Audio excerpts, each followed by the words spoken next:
So this session is around ethics and welfare. So what are the ethical concerns we need to consider in the future production and consumption of meat and its alternatives, such as plant-based alternatives and other novel proteins? So when Ryan invited me here, I immediately thought, whoa, what's going on? How are we reducing food to protein and how that might be an ethical issue? So I'll let our panelists say what they have to say around that. And so we begin in the order of the program. Toolika Rastogi. I'll present her briefly. It's a long bio. Feel free to cut it short. I think you have it in there. I'll go with the first few sentences. So Dr. Toolika Rastogi, she leads the Humane Canada research program, including the National Shelter Statistics Program and various animal welfare research projects. So she represents Humane Canada on the Canadian Council on Animal Care and on Nature Canada's Keep Cats Safe and Save Bird Lives campaign, as well as a number of other multi-stakeholder committees on which she advocates for animals. So maybe we'll hear her talk. Each speaker has around 10 minutes, and then we'll have a common discussion afterwards. So, welcome. Okay, thank you, Julie. I first wanted to just say a little bit about Humane Canada, which is the organization I'm from, because maybe a number of you may not be familiar with the organization. So we represent humane societies and SPCAs across Canada, and we were formed about 61 years ago, actually on the issue of advocating for farm animal legislation in Canada, as well as their protection. And so we're, as a result of our mandate to advocate for the welfare of farm animals and for legal protections in the area of national jurisdiction, including transportation and slaughter, we're sitting on committees that are helping to advance or trying to push for improvements to animal welfare in standard farming practices in this country. So animal welfare and humane considerations are really the mandate of our organization. But when looking at the topic for today's and for today and tomorrow's discussions, and contemplating how to respond today, or how to make the best use of my 10 minutes, which I'm sure it's going to be a challenge, I was initially just looking at the question, what are the ethical concerns we need to consider in the future production and consumption of meat and its alternatives, such as plant-based alternatives and novel proteins? And I too had a reaction to the word protein versus other words, such as meat or meat alternatives, or protein being a micronutrient and not necessarily a food. But in contemplating these questions, I thought I would come at it from just a broader perspective and a personal perspective, I guess. So when I start to consider what are the concerns from an ethical perspective, I come at it from the perspective of what are the choices that we have that we can make on the basis of causing the least amount of harm, minimizing harm, or non-harm, actually. And that comes from really a practice of developing respect and compassion for other beings. So in this way, the suffering of animals and humans is really foundational for me in addressing the ethical concerns on this question.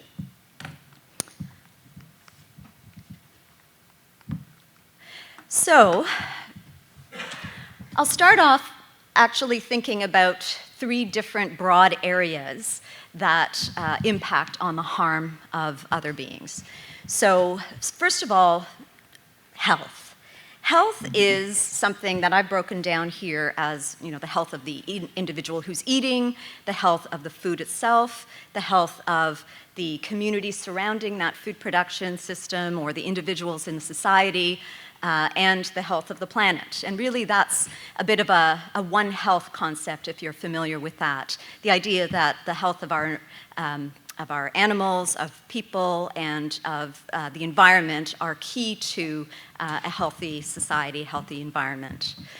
As well, there is a one welfare concept, which is very parallel, the concept that our biodiversity and animal welfare and environment all contribute to human well-being. And so from that perspective, looking first at the person eating, the eater, and the health of that individual who's consuming the food. This is something that we just talked about in the previous session, and I guess maybe there wasn't a concrete conclusion that was a consensus conclusion from that, but from my perspective, I was reflecting on the fact that animal-based foods are often, or perhaps I'll flip it, plant-based foods are often promoted in health outputs that are positive, such as reducing risk of heart disease and blood pressure, obesity, mortality, and we heard some aspects of that discussed earlier in the last session. So there's certainly evidence that plant-based foods and diets can contribute to individual health. There's also the health impacts of intensive agriculture systems and many, many different aspects thereof. But when we think about animal agriculture, there's certainly zoonotic diseases, there's even just basic sanitation issues with regard to processing and raising animals and processing them to become products for our consumption. It's also an ethical issue to consider that the food available to individuals should satisfy their basic human right to adequate food that provides for their health and cultural values and their needs. So there's that's under the UN Declaration of Human Rights. That it's an aspect of welfare that maybe we don't think about, although was raised in the first session this morning, which was great. So moving to the food itself, when the food is actually a sentient being, then I think there's an ethical choice to be considered as to whether we are causing the death of that being or causing its poor welfare, and whether there are ethical decisions that we can make by choosing animals less often that are produced through the slaughter or they're keeping in conditions that affect their well-being. And so we haven't really gotten into aspects of animal welfare in the discussion so far today. So even though some of you may know it, I think it's important to just to bring to mind some of what these issues are. And inhumane farming practices are really, as much as we're trying to improve, the current intensive agriculture system for animal agriculture that we have is replete with them. So, for example, just the basis of keeping animals in intensive confinement housing so that they can't move naturally, express natural behaviors, have the freedom to interact socially with their conspecifics, to get away from the effects of their environment that can be magnified by the very conditions that they're kept in, as well as other aspects of freedom, the freedom to be there, as in, participate in that. That is something that exists for all of the animals that are kept in intensive agriculture systems, and I wanted to mention specifically chickens, and I wanted to mention aquaculture fish, because there was some discussion earlier today that perhaps some of those choices may be better for certain reasons, but the intensive confinement and some of the intense environmental impacts for themselves exists in those conditions. Perhaps pasture-raised beef cattle may not be in the same kind of conditions most of the time. They may have more freedom. But secondly, there are also painful practices that are also practiced as a matter of course in intensive agriculture. Things like dehorning of cattle and beak trimming of chickens, and sometimes these are performed without adequate pain relief. Not that there aren't requirements to do so, but these are harmful practices of removing parts of the body. And essentially, it's done in order to facilitate the work of producers who are trying to manage the animals in a more efficient way. 2 minutes, really? Okay. So, without going into a great deal of detail, let me just say there's also impacts on these individuals from being kept from sleeping or resting in order to produce fast growth, in order, animals being kept hungry and unhealthy in order to improve the quality of the meat product that is, at the end of the day, coming to the consumer. And above this, even genetic varieties being bred in order to specifically advance production qualities at the expense of animal welfare. So the entire system is being driven in order to create a product and to really put aside or not consider as well those welfare considerations. On the community side, I simply wanted to mention here, it's not a simple issue at all, individuals who are working in this system may be dealing, if we talk about producers who are engaged in managing animals intensively, people working in meat processing plants and producing or engaged in slaughter activities, deal with psychological trauma of having to kill these animals, many of them, but also they're dealing with personal issues of high injury rates, workplace safety concerns because of the high speeds at which they're engaged in their work. They're not necessarily paid very well for this work. Often temporary migrant workers are being employed in this area because it's work that many people would choose not to do and maybe not even to know about. And on the planet side, of course, we're going to have a session on climate change, but I think climate change and land use are the predominant issues. So the agriculture sector is the second largest emitter of greenhouse gas emissions, as we all know, after the energy sector. And of course, the use of land specifically for crop production is something we could do if we're going to consume those crops directly, but instead if we choose to use land for raising animals, growing them, pasturing them, which arguably may have some benefits, but depends on the scale. We're using additional energy to move those animals around and then to slaughter them. It begs the question of what is the most efficient and ethical use of that space. I had many other points, but I will respect the time and perhaps address some of those other points in the questions. So thank you.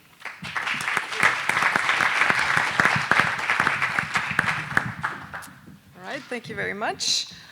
If I may add one sentence to that, maybe plants are also sentient beings.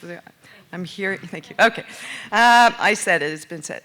Okay, now I'd like to welcome Professor Andrew Fenton, Assistant Professor in the Department of Philosophy at Dalhousie University.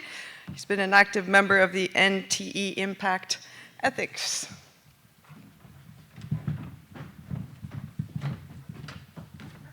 Hopefully I'll figure out how to do the clicker. I've never used a clicker before. Oh, okay, right there. Hi, everybody. Thanks again for the organizers for putting this together, Sir Ryan and Shannon in particular. Thanks very much for all of your efforts.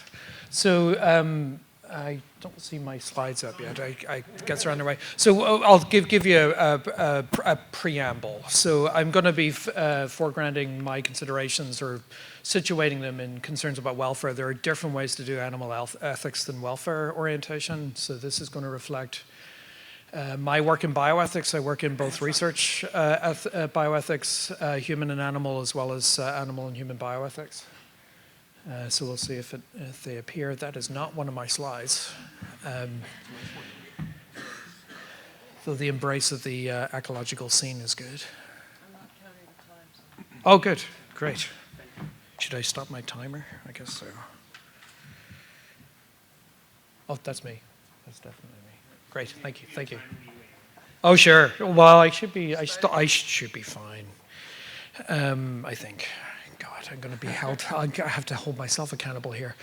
Okay, so that's me, and so I'm going to bring research ethics, animal research ethics, so a bit of the CCAC into interactions with discussions today. Here's another piece of the preamble. One of the things I really worry about, and it's not just me, is the way that we clump and split in ethics. So we tend to clump human and non-human. That's really bad clumping, not least of which is it's arbitrary.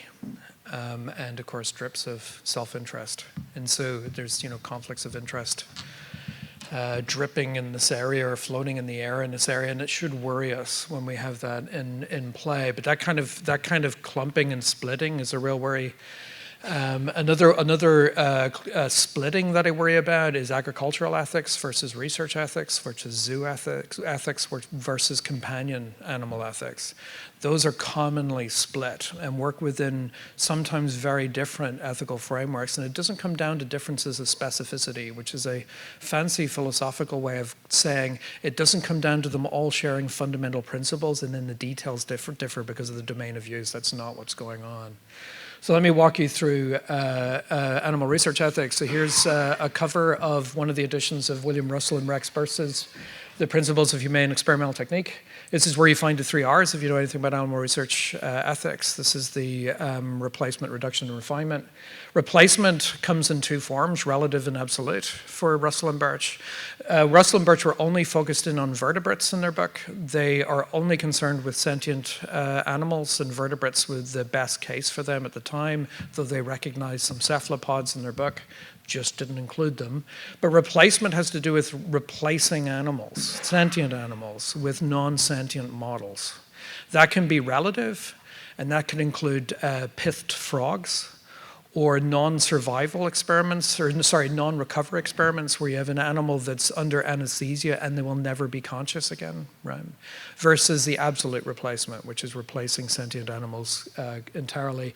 Reduction comes in 2 forms in Russell and Birch. One is just simply the reduction of numbers in any given experiment, and the other is reducing to the absolute statistical minimum to actually get yielded results. I mean, those 2 things are in play in contemporary animal research ethics. Both of them are actually in their book.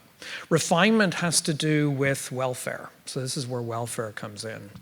But that's going to be placed in a certain way first, so it's going to be out of order to what they're actually talking about themselves. My apologies to the ghosts of Russell and Birch, but we'll get to replacement in the end. They don't defend an ethical framework. This book is not about ethics. It's about humane experimental technique, and what they mean by humaneness is our humanity. They make it explicit, this is not about ethics, but there is a principle that'll actually work here, and that's it. Very simple principle. It actually echoes around a number of moral theories. So if you have 2 or more choices of action to achieve a particular goal, and one choice actually causes less harm than any other, you should choose the one that causes less harm. That's the principle that will actually yield replacement, reduction, and refinement. So harm, let's figure out what harm means in this context. It's going to be antithetical to welfare.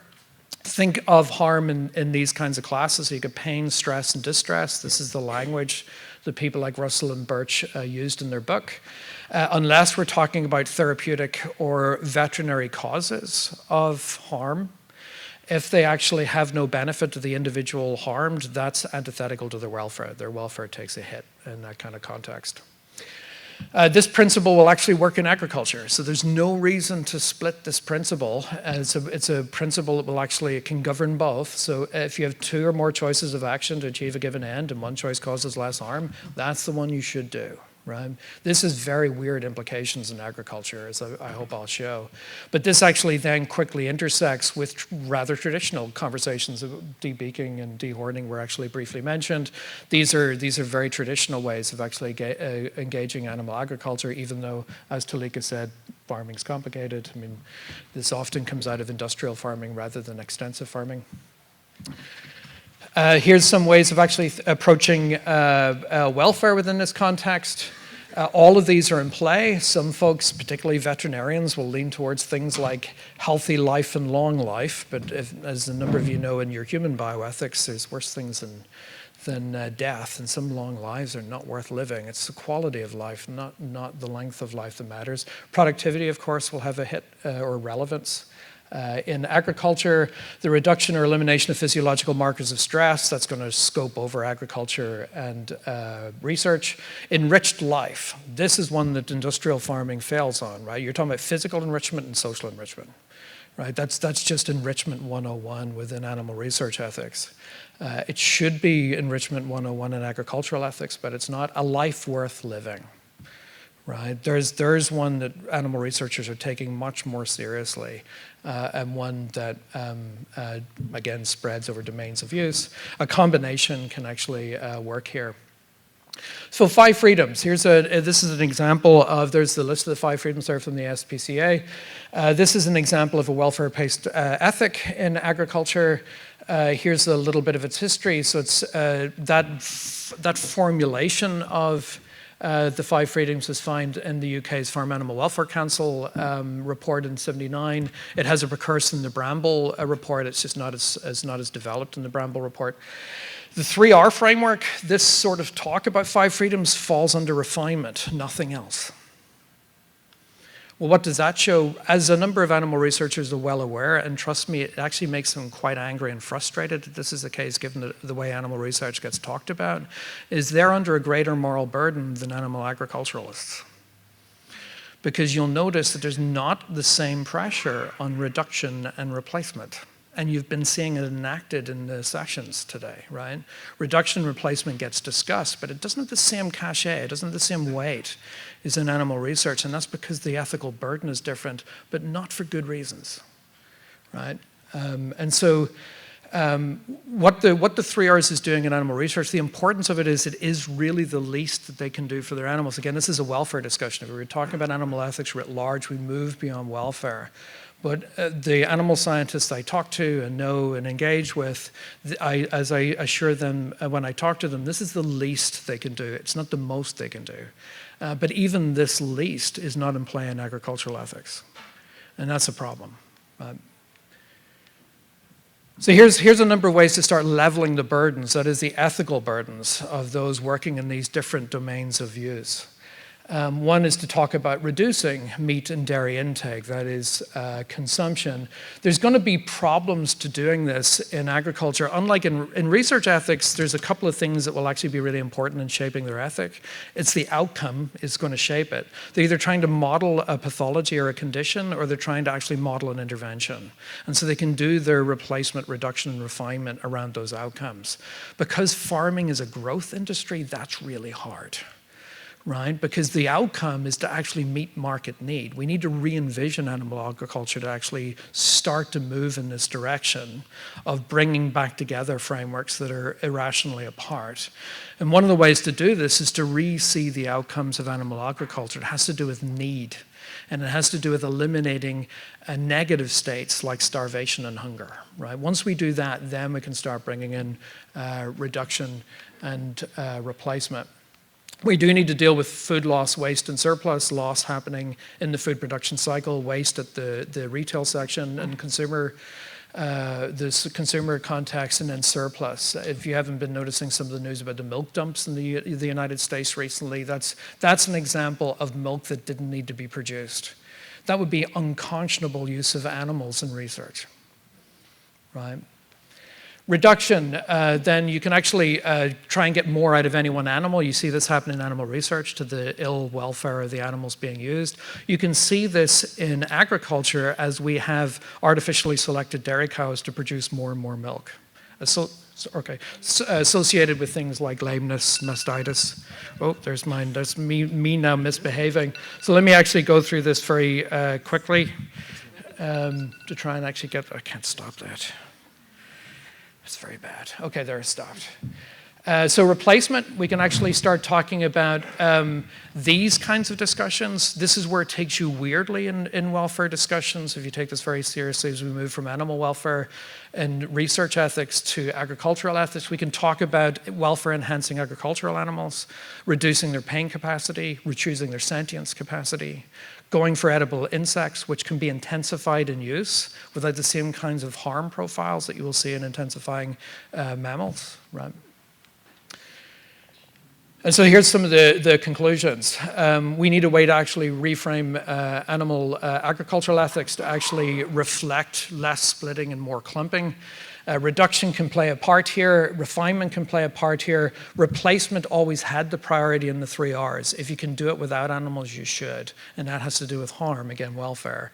And so again, this is the kind of reorientation that's needed within agricultural ethics. Replacement first, reduction, and then refinement. So the 5 freedoms comes last, not first. And that's it. Thank you.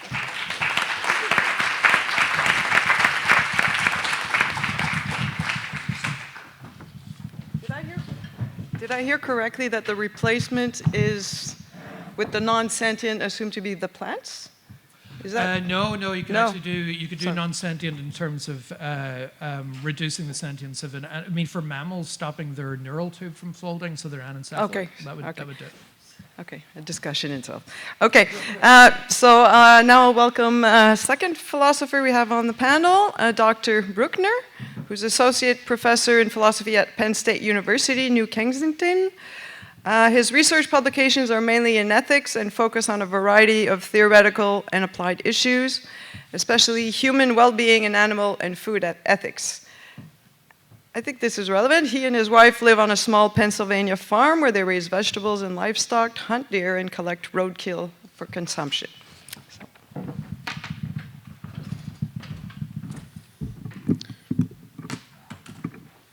Well, thank you. Thank you to the organizers. I'm having a great time. I've never been in a room with so many people who knew so much about food from different disciplinary perspectives. It's been a real treat. My presentation is going to have some obvious ties to what Toolika just told us about and what Andrew just told about, and it's titled Dietary Choice and the Skeptic's Challenge. And it's about the need to answer a certain kind of moral skeptic. The skeptic challenges the usual moral argument against certain dietary choices and in favor of others. And this usual argument that I have in mind appeals to what we can call the harm footprint of our individual dietary choices. So think of the harm footprint of a diet as including 3 sorts of harm: harm to animals, harm to the environment, and harm to humans. The harm footprint of a diet, including animal products, the usual argument begins, is much higher than the harm footprint of a diet that doesn't include animal products. To name but a few animal harms, repeating some of what Toolika mentioned, farm animals suffer painful mutilation from castration, dehorning, tail docking, and other procedures without anesthesia. They're forced to live in cramped quarters that prevent them from engaging in natural behaviors, such as rooting for pigs and even spreading their wings for laying hens in battery cages. They suffer rough handling, broken bones, and dehydration on the way to slaughter, and they're killed, which harms them. On the environmental side, turning into environmental harms, growing crops to feed animals, whom we then eat, is an incredibly inefficient way to produce food in comparison to growing plants directly for human consumption.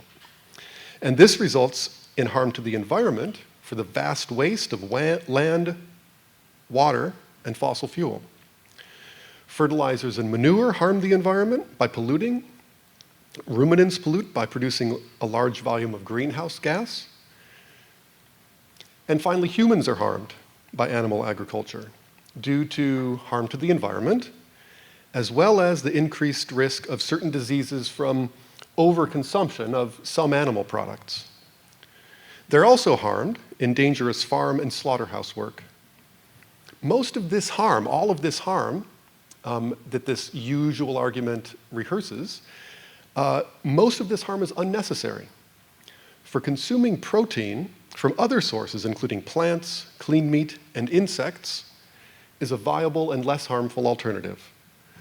So the usual argument concludes by claiming that this massive unnecessary harm footprint of producing and consuming animal products, it concludes that that massive and unnecessary harm footprint implies that consuming animal products is impermissible. That's the target of the skeptic's challenge. But just to get clear on the form of the harm footprint argument, the general logic is this. Suppose we have a practice that produces massive harm to animals, the environment, and humans. and suppose that the harm that comes from this practice is unnecessary in the sense that there's another practice available which is a suitable alternative to the first practice and produces less total harm. Then the harm footprint argument concludes that participation in or support of the first practice is morally impermissible. So here's the skeptic's challenge to this usual harm footprint argument. The skeptic's challenge is that this reasoning proves far too much. If it's wrong to produce harm when other less harmful options are available, then it's wrong, for instance, to engage in any inessential travel that burns fossil fuel for the harm to animals, humans, and the environment from greenhouse gas emissions.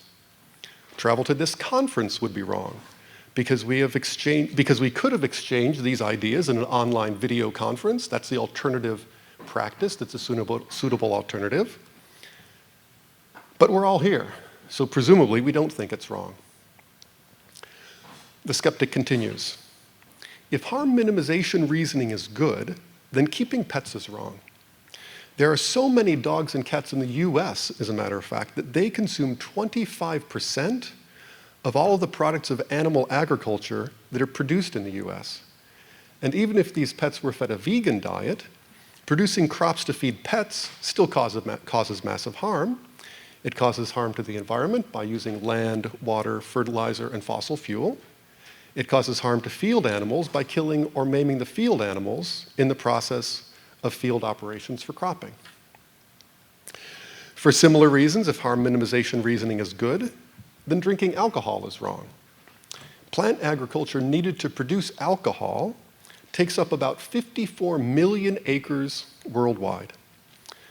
It harms field animals in crop cultivation, again, uses fossil fuels and pollutes with pesticides and fertilizers. And there are alternative beverages that are less harmful. So again, the harm footprint argument implies that producing and consuming alcohol is wrong. Again, the skeptic continues, if the harm minimization reasoning is good, then even procreation is wrong. The more humans there are, the more harm is visited upon animals, the environment, and humans due to human activities. It's unnecessary for any given individual to procreate, as there are plenty of other less harmful things one can do with one's life than to raise children, and the human race will survive without any given individual contributing another human through procreation. Thus, procreation is a practice that's unnecessary for any given individual.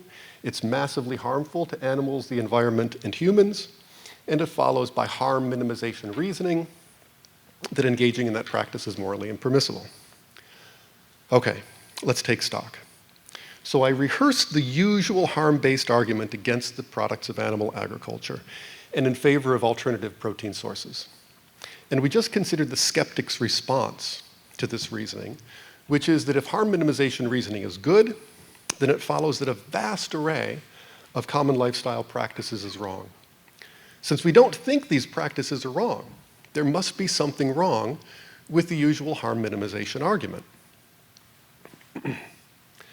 I think the skeptic is right that the usual argument against consumption of certain protein products is defective because it proves too much. Although the harm of our actions does seem to be relevant to the moral status of those actions, the faulty assumption of the harm footprint argument, this usual argument, seems to be that harm ought to be minimized. So what if we relax that assumption and assume instead that an individual's harm footprint should be kept within some budget, under some threshold, not go over some level? So let's entertain that assumption, that it's not harm minimization, but staying under some budget that morality requires. With that assumption, and remembering the many harm-producing elements of our lifestyles that I noted, the strength of the case for abstaining from producing and consuming harmful animal products is considerably weakened. There are so many ways of producing or reducing harm that abstinence from certain harmful protein products loses the spotlight. So consider a conscientious omnivore who has children and pets, but who works for a social services agency providing family planning and contraception. She's got a pretty low harm footprint due to her occupation. And she probably has a lower harm footprint than a vegan with children, but whose occupation as an accountant, say, while not causing any harm, certainly doesn't reduce or prevent much harm. Consider another comparison. Global warming is a dire problem, and a massive volume of greenhouse gas is emitted from jet engines.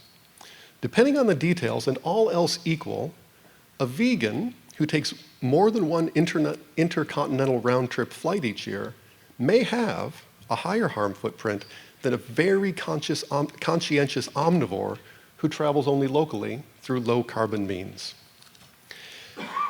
And depending on the details, all of these individuals may be living permissibly under the maximum harm footprint allowed by morality. If one's goal is to keep one's harm footprint under budget, it seems that one can do better than to focus exclusively on production and consumption, food production and consumption decisions. Summary. So our attempt to respond to the skeptic's original argument against harm minimization reasoning has reached another skeptical conclusion. Despite the current intense interest in the morality of agricultural and dietary practices, there may be nothing morally special about them in comparison to other life choices. The harms and benefits of dietary choices are among all of the harms and benefits that should be considered in connection with the overall impact of one's activities on animals, the environment, and humans. And there are very good reasons to abstain from producing and consuming certain protein products. It's just that these reasons are no stronger than the parallel reasons to abstain from other harmful aspects of our modern lifestyles. Thank you.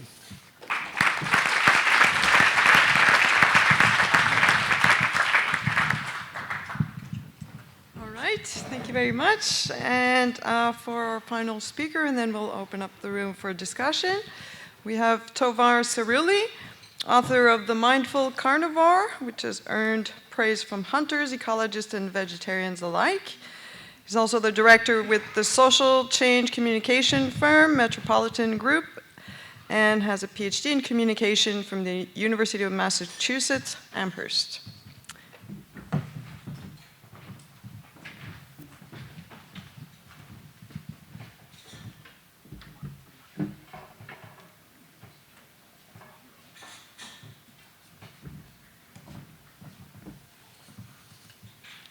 Thank you.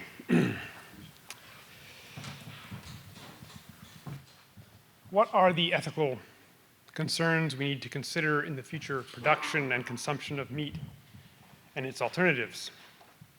If I had been asked a question like this 20 years ago, my responses would have been shaped primarily by the fact that I was a vegan who saw meat eating as deeply misguided. Today, my responses, which you'll find soon are mostly questions, are still partly shaped by my decade as a strict vegetarian.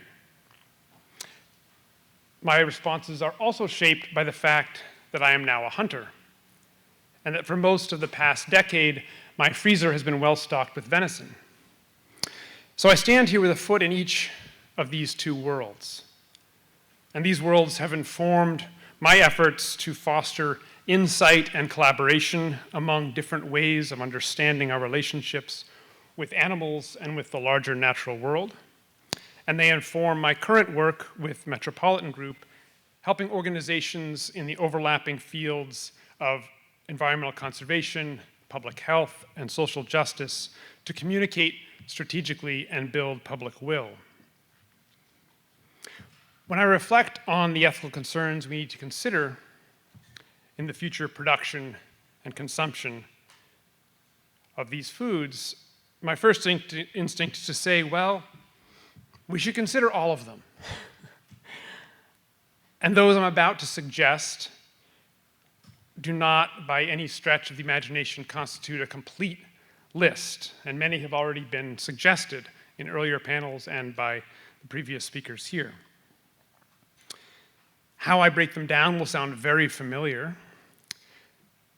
One set of concerns is linked to questions about human well-being, human welfare, and relationships among us. How might we shape a future, for example, in which our predominant food systems support good nutrition, public health, and social justice? A future in which we honor diverse cultures, diverse diets, and diverse local food systems. A second set of concerns is linked to questions about the welfare of other animals and our relationships with them.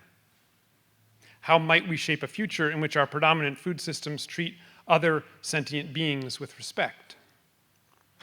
A future in which our primary protein sources are not rooted in their suffering.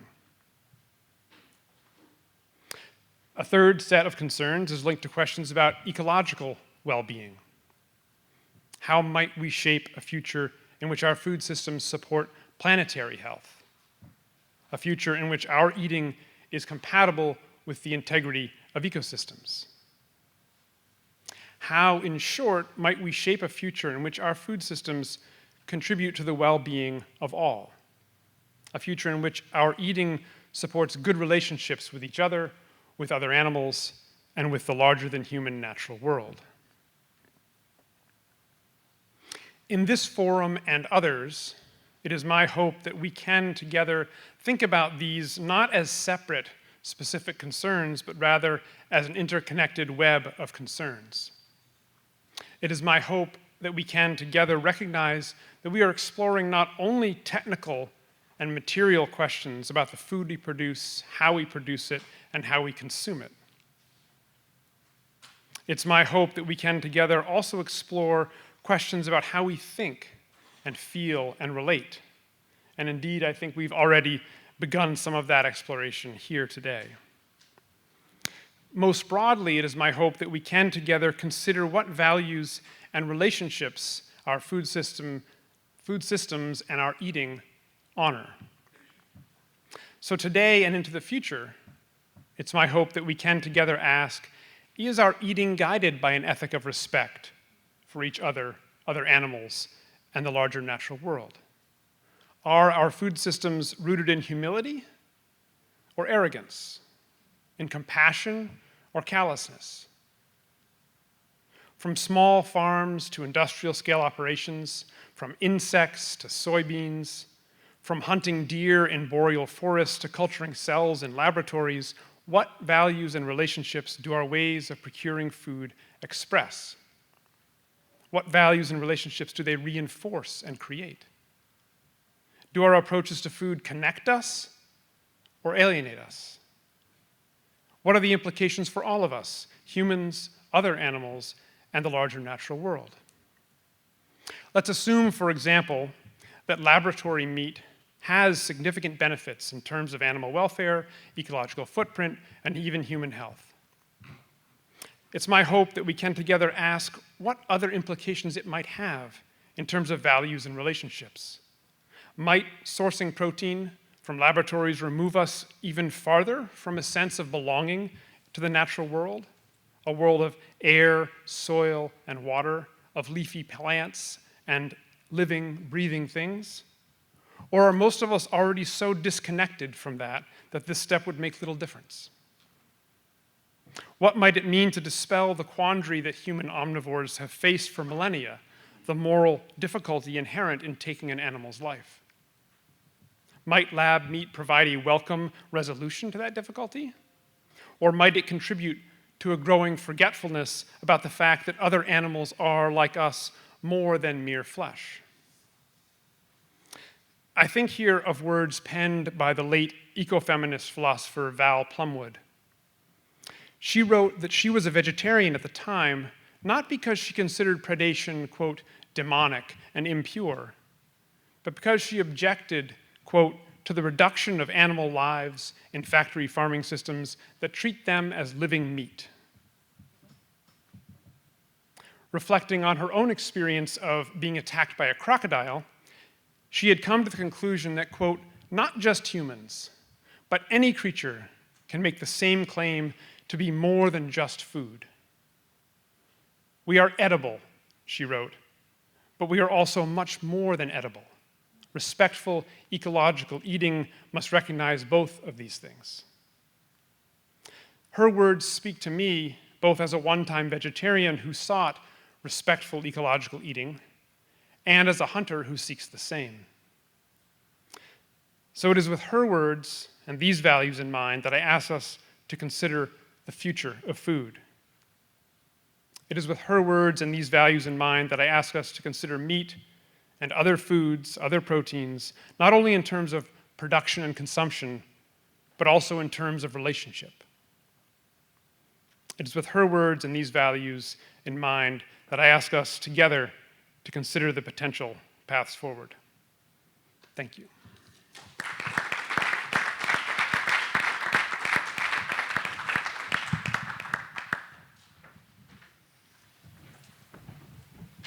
Well, thank you for to all the speakers. I think all the questions have been raised.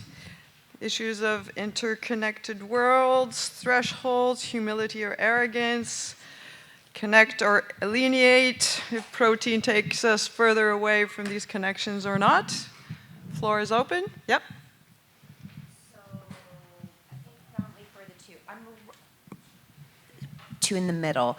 I'm always very interested in the 3R application to research. Love how it was then spun into application agriculture. Very perfect. How do we rationalize society's ranking of animals? So we apply the 3Rs, but I notice on my own animal care committee, because I do cats and dogs, I am critiqued to the nth degree. I want to take 2 blood samples and I have to justify my life away. But nobody asks about the 12 samples getting taken from the mouse.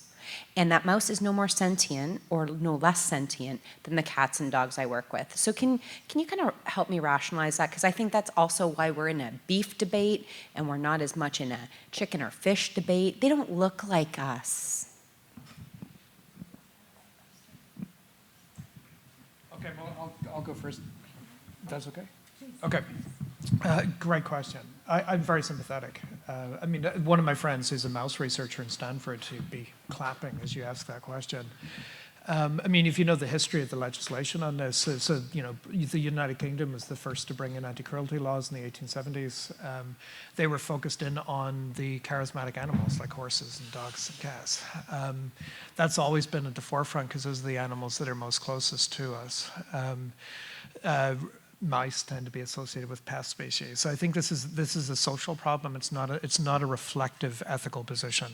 And so what you're seeing there is a problem of social intersection with ethics, and as you say, a rationalization. That's not a morally justified view, it's a rationalized view. And for philosophers, particularly in ethics, rationalizing something's not a compliment. Justifying is what we're after. And so you're right, and it shouldn't be that way. And so the mouse is no less due attention when you're actually taking blood than a cat or a dog. So if you want me to come talk to your animal care committee, I am just happy to do that.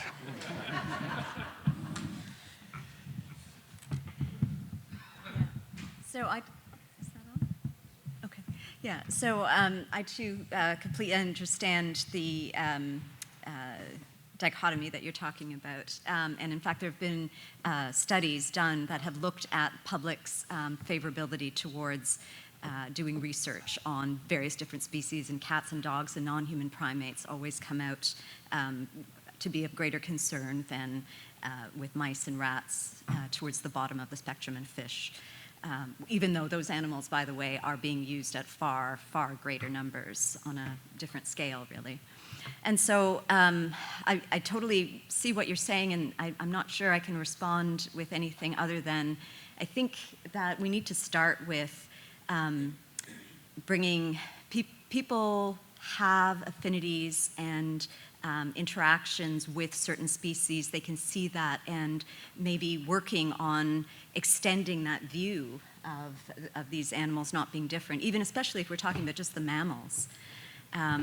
Tovar, you mentioned, I just lost my train of thought. You were mentioning about how different species, I lost what you were talking about. It'll come back to me in a minute. But I think we need to think about expanding that circle of compassion and just starting where we are and having more reflection about what we're doing with the animals that we care first about, that society cares most about, and then moving from there is the way that I can imagine it happening. And it has to happen on an individual level, is the other thing I would say. People who have animals as companions can more easily make those transitions to other species. And so that's what you were saying. You were talking about our connection to biodiversity or to the other animals in our environment, in our world. And I truly understand what you mean about the loss of that connection, as why that connection is so important is so that we can develop more compassion towards all of the animals in our world. And so how do we generate systems in this world that don't prevent humans from being able to consider animals more, but rather, like, we don't want to isolate ourselves. Yeah.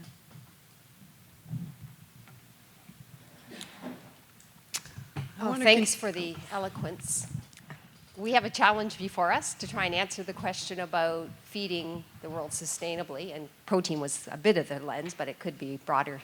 So I'd like to come back to Tovar's question for everyone, and how might we shape planetary health, human and animal health, in a way that creates well-being for all and addresses this question of future food. So I wasn't hearing a lot of it. I heard big questions and beautiful words, but if we could get to some of your insights, because I know there's questions raised, but I'm sure there's answers lingering also from everyone.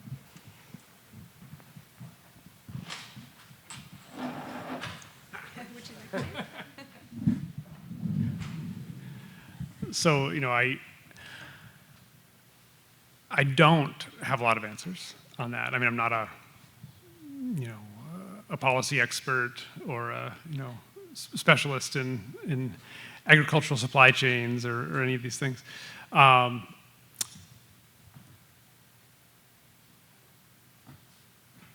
The answer that I can give is twofold. One is, I think it's key to find ways to use, whether it's narrative or policy, to infuse some of these questions and values into our decision-making structures. I mean, if policy is not designed with these values in mind, then it's never going to reflect them.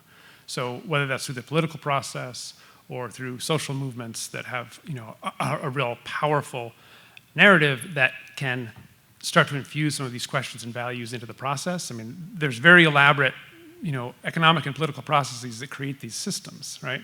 These global and national and international systems. We need to find a way to get some of these values and questions into that process, And then the other, that's sort of the global answer.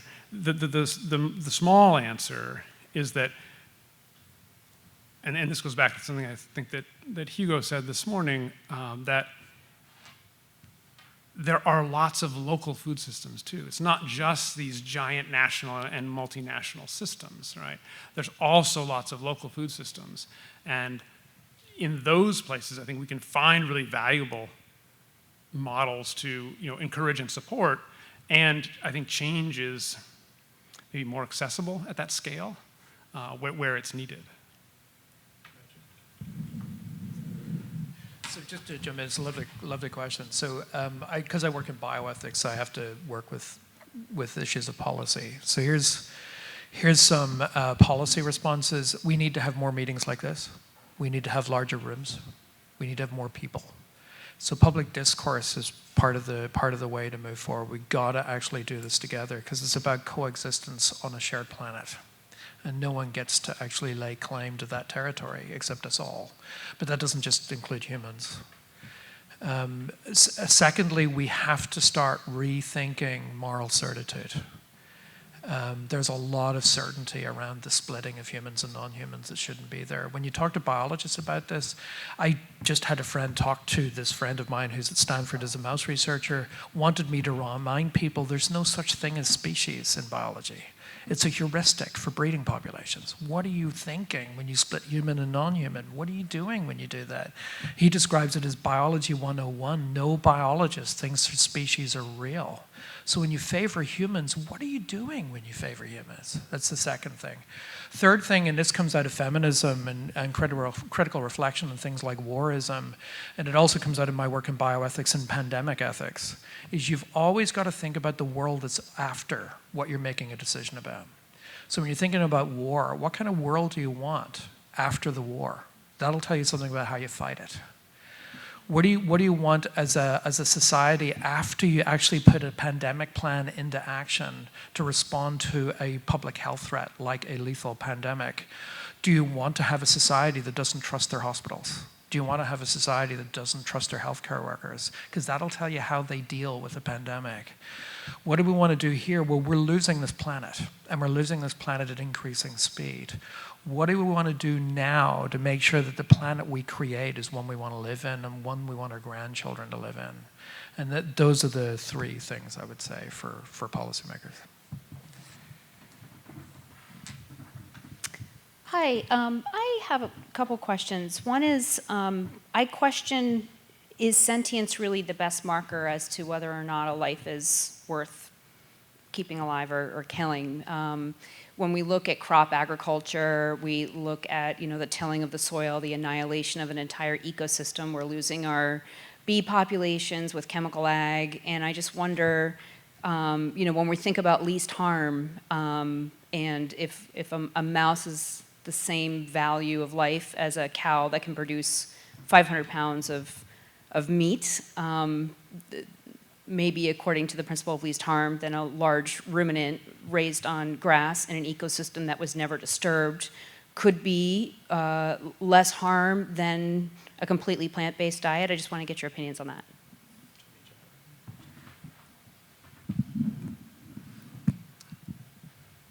There's an agricultural researcher named Stephen Davis, and he's... Oh, okay. Anything more? Okay, so Davis's argument, for those who don't know, is essentially claiming that if you took a given area of land and you grazed ruminants on that land, what would happen? The ruminants would die and they would supply a whole bunch of food. If, on the other hand, you used half that land to graze ruminants and half that land to to grow crops for human consumption, what would happen? Half as many ruminants would die, but a whole bunch of field animals would die as well, more than the ruminants who could have grazed that land. And if you used that land to, all of that land to produce crops for human consumption, what would happen? A whole bunch of field animals would die, and the nutritional value of what was grown on that land would be less than what was grown if there were ruminants there. So he argues for, using the least harm principle, this idea that if you take the least harm principle seriously, you will do the least harm by having a diet that includes some ruminants as part of that diet. I can give you the uncomfortable response, so let me give you the uncomfortable response. Uncomfortable for me, but hopefully for more, because this is what philosophers do, is disrupt. I work in disability studies as well as animal stuff. Here's a way to disrupt it. The reason why sentience came in as a criterion was because not all humans are similarly sentient.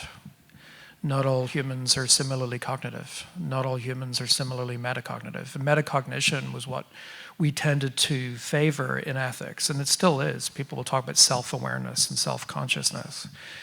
That's a worry for those of us that work in disability ethics and disability studies, because it favors the able-bodied. Now take out the human and run your argument. So what would you really want to live in a world where we move away from sentience as the fundamental bedrock and then talk about social value or ecological value, and then look at the whole human population and make the choices? Because if you're not working with a rational moral space. And so that's the uncomfortable spot. That's fine. And as ethicists, we'll point out the options. We're not going to tell you what's right and wrong and what you have to do, but you got to know what you're doing. And if you take away sentience, you're taking away the bedrock of what allowed disability studies to go no more when it comes to abusing folks who are differently abled in our human communities. Remember, there's no such thing as species. And so when we're doing this, you got to do it consistently if you're going to be rational. And if you're not rational, or if you're not doing it rationally, you're not talking about objective ethics, because that's not consistent with an objective ethics. And if we're not doing objective ethics, why are we doing it at all? And so if you're doing that, look at the human population and tell me which ones you want to save and which ones you don't. And if you're not willing to do that, don't do it elsewhere. That's the uncomfortable response. I'll just make a quick response, if you don't mind. I have this tendency to use the word sentient in the non-scientific way, so I actually do include insects and, pollinators who are insects and other creatures within that. And I think the one thing I would say is the comparison that you were making or that you were posing perhaps is not the more problematic one for me. A system of agriculture that literally systematizes harm, egregious suffering to animals is not one that can be compared to small-scale agriculture.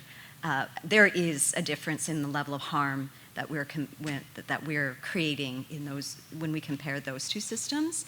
And so if we're going to talk about a whole different, more ecologically friendly, holistic system of agriculture that takes into account all of the ecosystem needs and services and recognizes the health of the planet that's needed to create that, then already we're in a different sphere than the kind of agriculture that is what most of our Western countries are based on.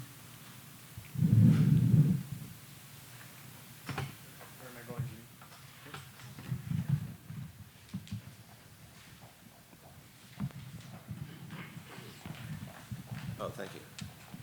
Hi, everyone. You know what? I'm not going to use this. All right. Hi, everyone. Thank you for the hosts and the panelists for putting together this excellent session. And it's an honor to be here. My name is Seth Itzkan. I'm with an organization called Soil for Climate. And I'll be speaking tomorrow morning. So please come back tomorrow and bring friends with you to continue this great talk. And just to give a sort of a prelude, I will be advocating for much more animal agriculture, 2-3 times as much as we have now. And I will be saying that is essential for climate mitigation, because the issues that matter is the number 410, which is the parts per million of CO2 in the atmosphere right now. And if that number doesn't become 280 in our lifetimes, nothing matters. All this talk about ethics and what to eat, whatever, it doesn't matter. This is the tidal wave, which is going to wipe out everyone and everyone you love and everyone you believe in, and every future that you think you're going to have is going to get wiped away if the CO2 doesn't get down to 280, and it doesn't get down to 280 until all the grasslands of the world are restored. And so the entire drive over here from Boston was wheat, wheat, wheat, wheat, and that should all be tall grass prairie, and it should all be ruminants. So we need to double or triple the amount of ruminants on the planet, and we need to be supporting grass-fed, grass-finished grazing in order to pull down 300 gigatons of atmospheric CO2 in our lifetimes. That's the objective. That's it. Everything else is just academic la-la. You want to save the world, that's what we have to do, and I'll be talking about it tomorrow. Thank you. Can I just make one quick comment, which is great to have ruminants grazing, but why do we need to eat them? Just wondering. Also, just to jump in for that. You don't have to eat them. The question is, do you want this world to spiral into runaway global warming? Oh, absolutely. Right. Agree. We could live on air. You know, if some aliens came down and gave us all little packs and we could just plug in, fine. But if you want to stop this planet from spiraling into runaway global warming, we need to massively increase the amount of ruminants on the planet, restoring grasslands and pulling CO2 regardless of the place. And I think you're right, by the way, about pulling the carbon dioxide out, but ethics is not la la land. And so if we need to think about the world we create afterwards. Ethics is not optional. And so if you make ethics optional, I don't want to live in your world. I don't care if you save the planet. And so saving the planet is like having a long life. It matters how we do it, and it matters about the planet we live on. So sorry. I mean, yeah, saving a planet's important. Having a long life's important, but quality matters too, and so does ethics. It's not La La Land. And so if you do it immorally, I'm not interested.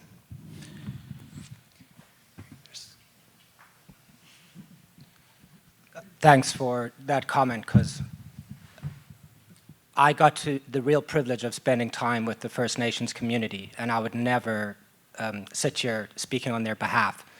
But at a conference I attended, when they were considering how to work with the governments in utilizing their plant medicines, I was the only non-native person at this conference. It went on for days, and after 3 days, a young man at the back of the room put up his hand and he said he has an answer which hasn't been considered all day long. And he said, well, isn't the answer to ask the root people?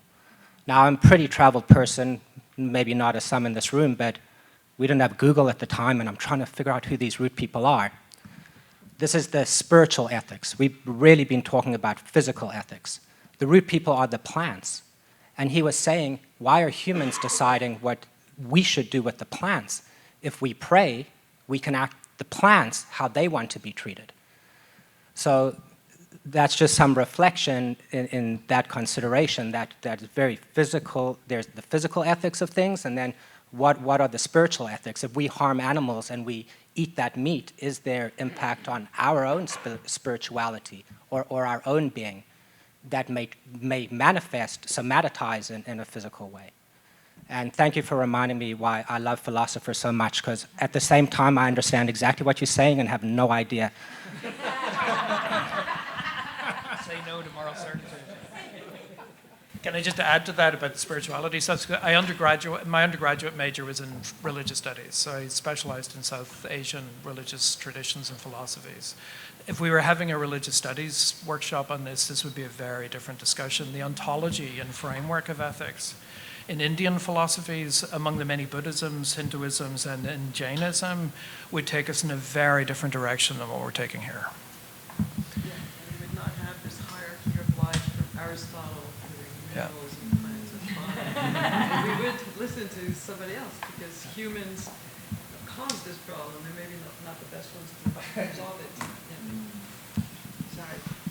There was some...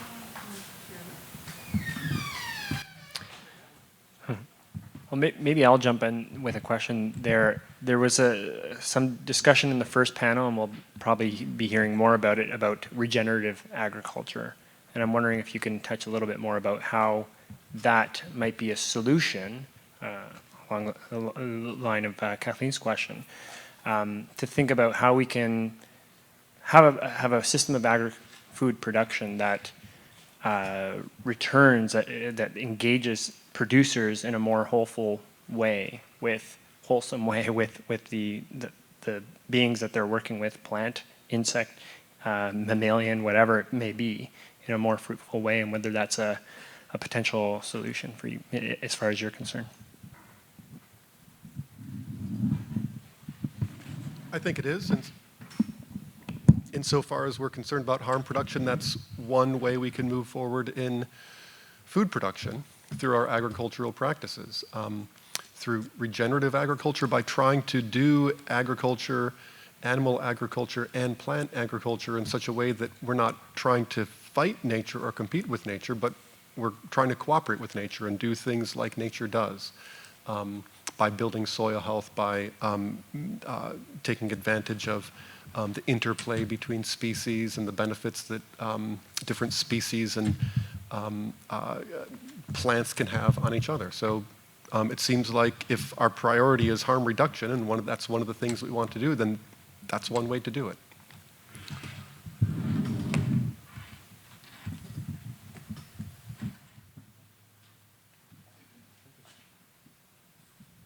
All right, folks, any other questions from the audience?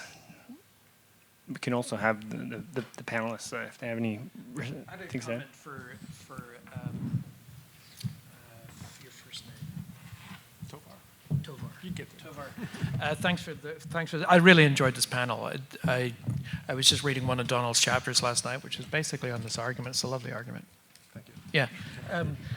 I loved your discussion of hunting. I have a friend who's Mi'kmaq. Mi'kmaq in Dalhousie is a faculty member, and so it's a faculty. It's a department of social anthropology and social sciences.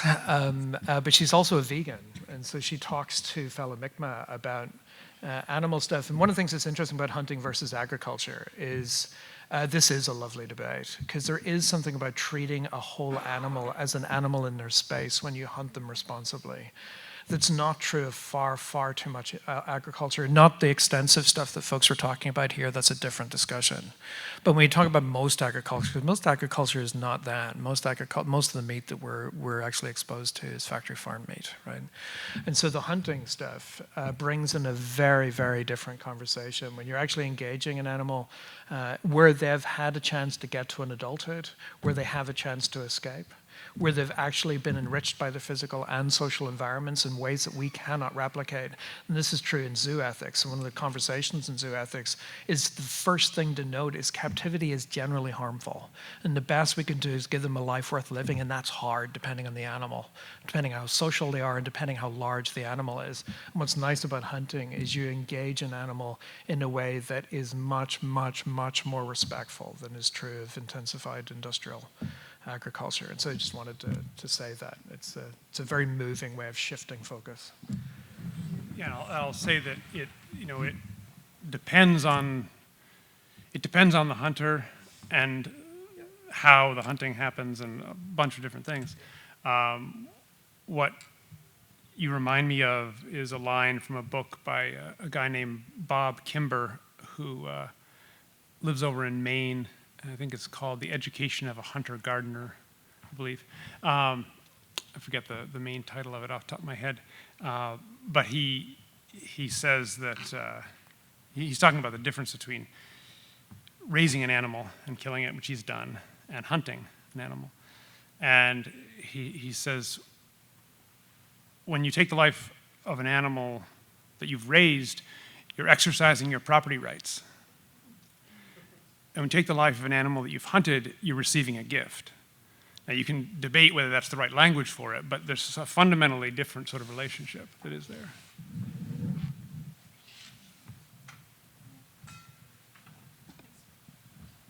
Hi, thanks for a great panel and a great day, too. My name's Sarah Martin. I'm in the Department of Political Science at Memorial University in Newfoundland and Labrador. My question for the panel, I was really provoked by this idea of what's next. And so I think we can all agree, well, perhaps, the folks on the stage, I think, might agree that industrial agriculture as presently practiced is a problem. So what's next? What does the world look like to you folks if we set that aside? What's after? What's after industrial animal agriculture?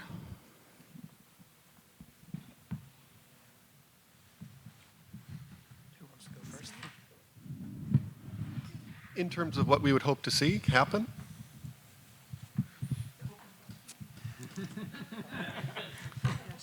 More extensive animal agriculture that does the sorts of things that small-scale producers do.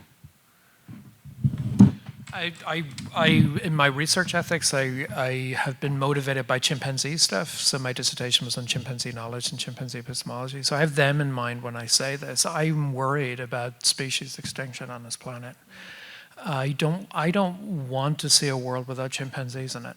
I don't want to see a world without dolphins in it. I don't want to see a world without orcas in it. And so, and it's not just a biodiversity claim, though I'm not saying that's a bad value. I'm just saying that's not a claim about that. This is about individuals with whom we coexist, who are beings in this world with preferences and have no less due for their existence and coexistence on this planet than us. And so I want to make sure that as we rethink our place on this planet, we do it with greater humility. We do it with a more committed response to understanding those with whom we share this planet. That we do it painfully, and we recognize when our conflicts of interest because we have skin in this game, sometimes literally because they're our property, but we have skin in this game, and we've got to be more honest about what's going on. I mean, this is a lesson coming out of evolutionary psychology. Evolutionary psychology is fine. Now evolutionary psychology is bad science. And the reason why it's bad science is too many people are self-interested as they grind their axes in that area of so-called science. And so we need to be very careful of conflicts of interest in this room as we talk about agriculture, as we talk about raising them, particularly if we make a living from it. Because these are alarm bells for anyone working in ethics. I mean, this is ethics 101. And so we want to make sure that as we move forward, we re-envision how we coexist. I don't know if anyone's seen that paper that came out in April of this year on biosphere and biomass on the planet. Something like 96% of all mammals on this planet are either humans or the animals we eat. Since domestication, about 80% of land animals have been wiped out. In the oceans, 85% of species, they're gone. Since domestication, that's not the 1750s, that's since domestication. We've turned this planet into a farm. So how do we want to move forward? I don't want it to be a farm. It wasn't a farm when we got here. And I think we should leave the planet in better shape than we found it. And there's two things that I teach my students. Don't be an asshole, and leave the planet in better shape than you found it. Those are two things. But those are two things that all philosophers, despite the fact that we disagree a lot, that's something we all agree on. But we can do it at the species level, as a species, as a group of individuals that live together as a population. Don't be an asshole. And leave the planet better than we found it. Well, because of us, it's a farm. So let's leave it better than we found it. Let's make it not a farm. So what would that look like? Well, a lot less domesticated animals that we're raising for food. I'll just toss in here because you indirectly raised the question. You know,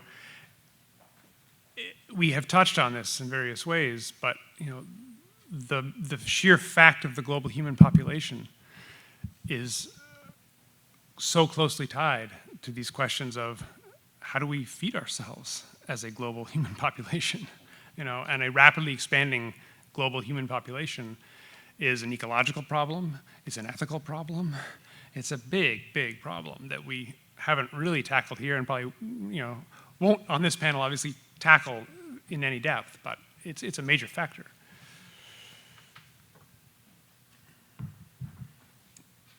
One more thing to add to the, well, why do we have to eat them, that you mentioned. So if we agree that cattle on pasture can increase biodiversity and draw down carbon, they're beneficial, I think that how are we going to take care of them? How are we going to, they need to be culled in some way or else they're just going to overgraze and they'll all die. And so the question is, do the wolves get to eat them and not humans, or do the farmers who are taking care of them actually have a sustainable lifestyle, and do we get to benefit from, you know, eating them as omnivores? So that's...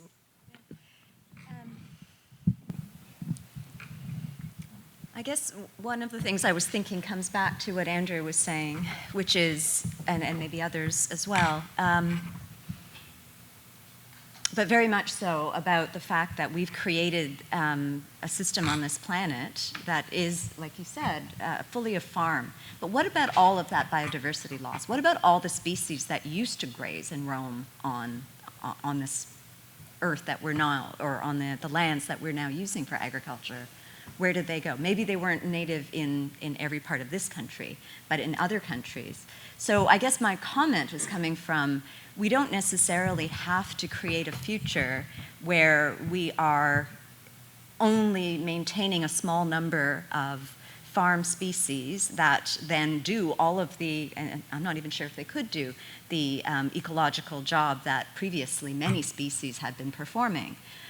So for us to come in and think that we can manage a planet with a very small number, like, first of all, that we know what that would even look like, that we could even take that on. Secondly, that we could do it with such little scope of, that our farming could take care of all of these things is a little bit simplistic to me. So, and then thirdly, there's just personal. The personal aspect of the discussion hasn't really come up as much as I've been hearing. Personally, I've been sort of filtering every one of these panels that we've had this morning, which have been great, with my own personal perspective. And you know, our own decisions about what we do can be very different one from the other. So I may not want to partake in eating animals, even though on a policy level, some country says that it's good to eat X number of grams of animal protein per day or something. That's not necessarily going to be the choice that I make. My health might not even allow for that. You know, we're all individuals. We all have our different ethical perspectives and decisions to be made that we can live with, and that also help us frame and live and manifest our values. And if we try and achieve values that are more compassionate and that take into account more of the factors that we all talked about, that currently we talked about as harms, but if we looked at it from how can we improve those things, I think that would be, I think each individual has an opportunity to contribute. So I'm not sure if I'm really answering your question, but those were some reflections to it. Hi, everybody. My name is Carl Tiedemann. I'm with Soil for Climate. I would like to suggest that all of us in the room, as we think about the future world that we all want a world in which the extinction crisis is reversed, that wildlife can return in abundance the way it was for hundreds of thousands of years before humans came on the scene. To that end, I would like to suggest there's also confusion about how ecology works in the room. There's a common misbelief that if we leave land alone, then the grasses will come back, the animals will come back, nature will operate on its own, as it always has. That's not true for most of the world. It's only environments like New England or Western Europe that get rainfall periodically. There's always moisture in the air, or island states or so on. These areas will regenerate on their own. If you have land that's dead or dying, as Arizona, large parts of Australia, large parts of Africa, the only way the land will come back, the only way the health will be restored, that we can protect the giraffes and the elephant and the lion and the populations of all the other animals that we care about, is to restore the health of the soil. Wild herds around the world have been extirpated, completely wiped out. You know, in North America, up to 60 million bison, gone. The only animals that we have left to do the job, thankfully, are the domesticated livestock. Now, no one has suggested that this should be a world filled with cattle. What we're suggesting is, let's use the animals we have. The only tool that we have to reverse a biological problem is a biological solution. There's no machine that can go out and begin restoring the ecosystems that we all dream of and the wetlands that we want to see come back. It's going to be animals that do it for us. So to bring back the elephant population, it's going to take cows. You know, how many people in the room know that? I suspect very few. As my colleague said, we've got to get 300 billion tons of carbon out of the air, so we need to restore all ecosystems. Whether or not people eat meat, I don't care. But we need to get the animals back on the land. Thank you. Thanks. Here's my jump in for that. I mean, this goes back to Toolika's point. I mean, we still need to think about what that means. I mean, that's not an answer to the further, I see you nodding. I mean, we still need to think about what that means for coexistence. Because it's fine to have the ruminants roaming, but it doesn't mean that we do anything other than maybe hunt them, right? This becomes we need to think more rationally. We need to think more self-critically. We need to do it with more humility, less moral certitude, a real worry that we stack the books in our favor all the time and call it ethics. Because that's not ethics. That's the difference between rationalizing something and justifying it. We can rationalize a lot. It doesn't get us closer to ethics. That just helps us sleep at night. And we need to resist moral certitude, rethink how we move forward as a planet, make it rational as we design it, and redesign that coexistence. But we've got to be much, much, much more self-reflective about the games we play when we rationalize versus justify. I want to jump in there, but I did see that there was a question before me. Just very briefly, because I know we're kind of running out of time, but I'm a little surprised by this all-cow solution to all the world's problems. I mean, last time I checked, bison still existed. And, and so I kind of want to throw it back to you guys. Realistically, what do you think is standing in the way of us retreating somewhat and maybe stepping back, turning over 20, 30% of the continent, say, to bison? I mean, as a solution. What are the kind of, I like this idea of how we stack the deck. And I just kind of wonder if you'd comment on that. Why is rewilding not more a part of the conversation?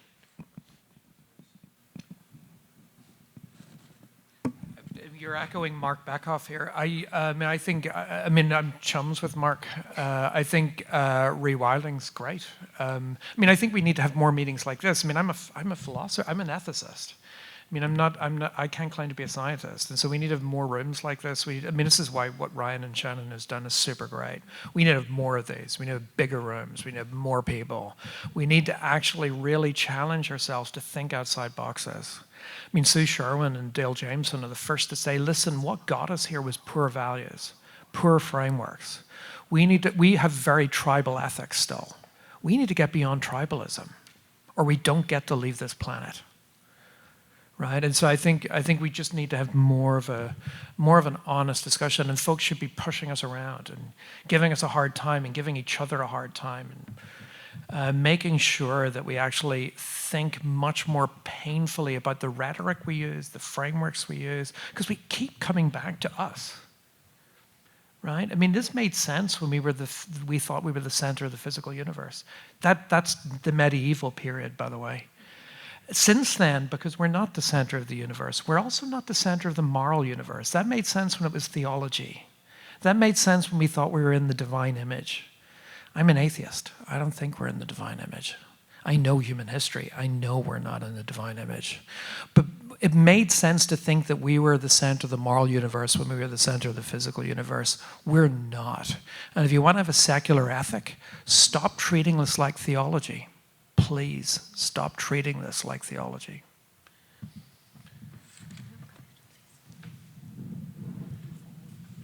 Yeah, I think this is, rewilding is not my area of expertise.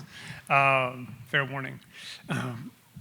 But when you raise that question, what I immediately think of is, okay, how would that happen? Where's the social and political will to do that? That's the first huge barrier. Which particular land mass, whose land are we going to do that with? Is it yours? Is it mine? Somebody, where is that going to come from? And I think as sort of a microcosm of that, I think of all the examples, both here in North America and elsewhere around the world, where areas have been set aside for conservation or for national parks. And what that involved was evicting all of the people who were living there in those places, whether it was, rural white folks in the Appalachians or, native folks in national parks in the West or other, and it happens elsewhere in the world too. So there's just huge political and social resistance and problems that arise when we do that. Even though in a philosophical and ecological sense, I love the idea of rewilding, but if we're talking about large land areas, I think we have some problems.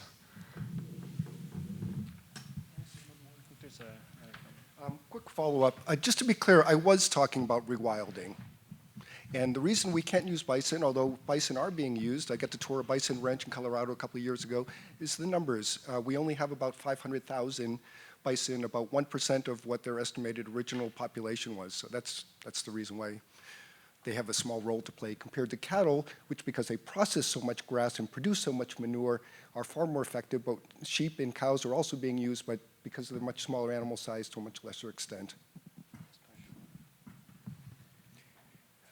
There's another comment here, but I'm just going to go first to someone who hasn't spoken yet. How are we doing for time, Julie? Oh. We're way over? Okay.